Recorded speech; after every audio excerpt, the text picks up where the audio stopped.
Growing up, my dad went through a lot of hard times within his family.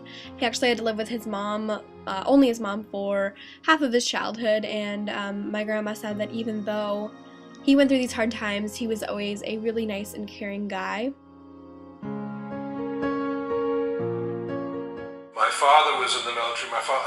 I didn't see my father until I was almost 5 years old, because he was in the military. He was during the war, and he was in a prisoner of war camp in Italy and then in Germany. My grandfather survived, but once he returned home, nothing was ever the same with his wife, and he didn't get to have a good relationship with my father either.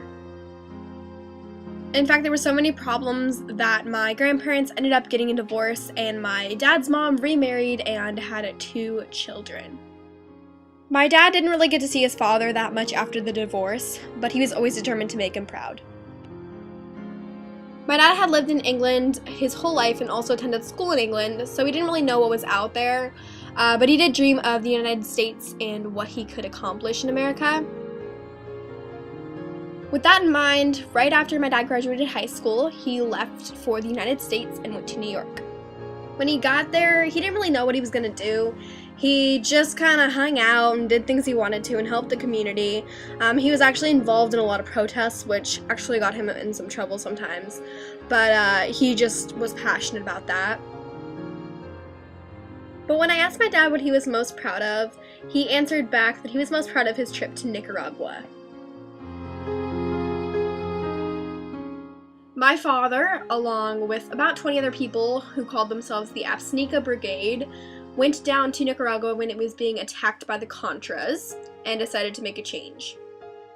The brigade built 12 concrete houses for peasants who were originally living in dirt huts, when they themselves were actually living in tents when it was like 90 degrees during nighttime.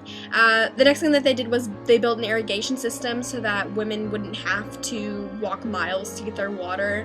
And lastly, they built a school for Nicaraguan children. It was also scary. We could hear in that we were near enough the front lines where these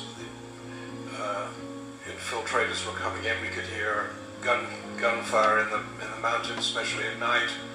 We were only about 15 to 20 miles from the front line, such as it was.